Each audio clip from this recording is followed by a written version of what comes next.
Bienvenido nuevamente a la Biblia Responde, un espacio donde, recuerda, no buscamos responder con opiniones humanas, sino descubrir juntos lo que Dios ha revelado en su palabra. Somos el ministerio Contemplando a Cristo y te invito a contemplar a Cristo en las Escrituras. Entonces, la pregunta de hoy parece sencilla, pero su respuesta determina cómo entendemos el Evangelio. Cuando escuchas la palabra pecado, ¿qué viene a tu mente? Muchos piensan en asesinatos, en robos, en adulterios o en grandes crímenes. Otros creen que el pecado simplemente significa equivocarse en algo. Pero ¿es esa la definición bíblica? Si no entendemos qué es realmente el pecado, tampoco entenderemos por qué Cristo tuvo que morir y sufrir en la cruz del Calvario. La palabra griega más usada para el pecado en el Nuevo Testamento es amartia, que significa literalmente errar al blanco, como un arquero que falla cuando tira y no le pega al blanco. Así es esa palabra. Y describe no solo actos malos, sino la condición humana de no alcanzar el propósito divino. Entonces, según la Biblia, el pecado es la transgresión o violación a la ley de Dios, una rebelión contra su voluntad, y el acto de errar al blanco es no alcanzar el estándar moral perfecto que Dios estableció para los seres humanos. Fíjate que el libro de Santiago, capítulo 4, versículo 7 dice: y al que sabe hacer lo bueno y no lo hace, es pecado. Imagínate. Abramos nuestras Biblias entonces ahí en el libro de Romanos, capítulo 3, 23, para continuar con nuestro versículo inicial. Y ahí vamos a encontrar que el pecado es más que hacer cosas malas. Mira lo que dice Romanos 3:23. Dice: por cuanto todos pecaron y están destituidos de la gloria de Dios. Observa que Pablo no hace una lista de pecados, va mucho más profundo. Dice: todos pecaron. Nadie está excluido, nadie queda libre de esa realidad. Entonces el apóstol Pablo establece que tanto personas religiosas como no religiosas han cometido faltas contra Dios. La Biblia enseña que el pecado no comienza con nuestras manos, comienza en nuestro corazón. Jesús dijo en Marcos 7 que del interior del hombre salen los malos pensamientos, los homicidios, los adulterios, las mentiras, todas clases de maldad. Es decir, que las acciones pecaminosas son el fruto, son un efecto y no la causa del pecado. Entonces la raíz del pecado está dentro de nosotros. No pecamos porque las circunstancias nos obligan. Pecamos porque nuestra naturaleza, afectada por la caída en el huerto del Edén, nuestra naturaleza está inclinada a apartarse de Dios. Entonces el pecado es una rebelión contra Dios. Como hemos dicho anteriormente, muchas personas piensan: pues yo no soy tan malo, hago obras buenas, voy a la iglesia bien seguido, doy mis ofrendas o mis limonas. Pero el problema no es compararnos con otras personas. El problema es compararnos con Dios. El pecado consiste en vivir independientemente de nuestro Creador. Es poner nuestra voluntad y nuestros deseos por encima de los suyos. Es decir, quiero vivir como yo decido. Quiero vivir como yo quiero. Quiero vivir como a mí me plazca.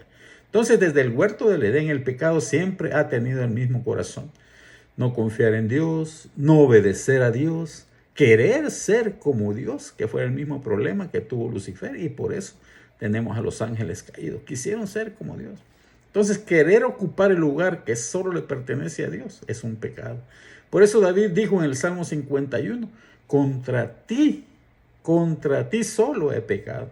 Aunque había ofendido a muchas personas, comprendía que en esencia todo pecado es una ofensa contra la santidad de Dios. Pero el problema es que hay una consecuencia por hacer el pecado. Romanos 3:23 termina diciendo que están destituidos de la gloria de Dios. Wow, o sea, están destituidos aquellos que no creen en Jesucristo, están destituidos de esa gloria de Dios, están fuera de la presencia de Dios. Entonces esa expresión es muy seria y significa quedar separados de aquello para lo cual fuimos creados. Fuimos creados para reflejar la gloria de Dios y disfrutar de su presencia. Pero el pecado rompió esa comunión. Por eso existe ese vacío espiritual que tantas personas intentan llenar con otras cosas, intentan llenarlas con éxito, intentan llenarlas con placer, intentan llenarlas con dinero, intentan llenarlas con fama, intentan llenar ese vacío con reconocimiento. Nada de eso puede reconciliarnos con Dios. Solo Jesucristo puede hacerlo. Por eso el pecado promete libertad, pero produce esclavitud. Promete felicidad, pero deja la culpa. Promete vida, pero termina en muerte espiritual. Pero ¿sabes qué? Hay esperanza para el pecador. Aquí es donde el Evangelio resplandece. Si Romanos 3:23 fuera el final de la historia, todos estaríamos perdidos y no tendríamos ninguna esperanza. Pero unos versículos después, Pablo anuncia una noticia maravillosa. En Romanos 3:24 dice, siendo justificados gratuitamente, escucha bien, gratuitamente por su gracia, mediante la redención que es en Cristo Jesús.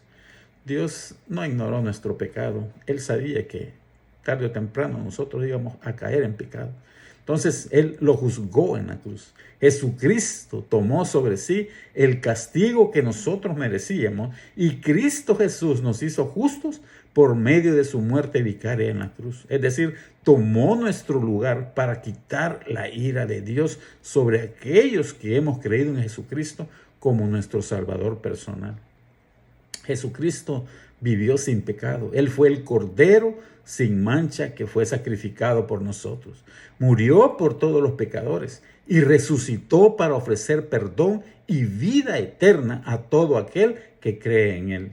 Entonces la cruz demuestra dos verdades al mismo tiempo. Que el pecado es muchísimo más grave de lo que imaginamos, pero también que el amor de Dios es muchísimo más grande de lo que podemos comprender. Entonces tal vez hoy el Espíritu Santo te ha mostrado que el pecado no es un simple error, no es algo en que te hayas equivocado.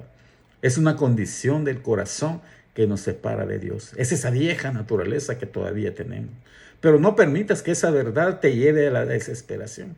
Permite que te lleve a Cristo. Él no vino a llamar a justos, sino a pecadores al arrepentimiento. No importa cuán lejos haya llegado, no importa cuántas veces hayas fallado. Si hoy vienes a Jesucristo con un corazón arrepentido y creyendo que Cristo Jesús es Dios y tu Salvador, entonces encontrarás perdón, restauración y una nueva vida.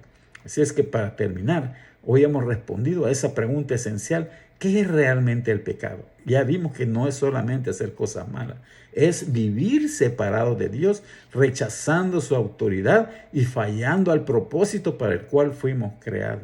Pero ahí donde el pecado abundó, recuerda, la gracia también sobreabundó. Y esa gracia tiene un nombre y se llama Jesucristo. Y no hay otro mediador entre Dios y los hombres que solo Jesucristo. Así es que esa es la pregunta que teníamos para este día y le hemos respondido. Y si el pecado pues nos separó de Dios, surge una pregunta aún más importante, que es la que estaremos viendo para el próximo episodio. ¿Quién es realmente Jesucristo?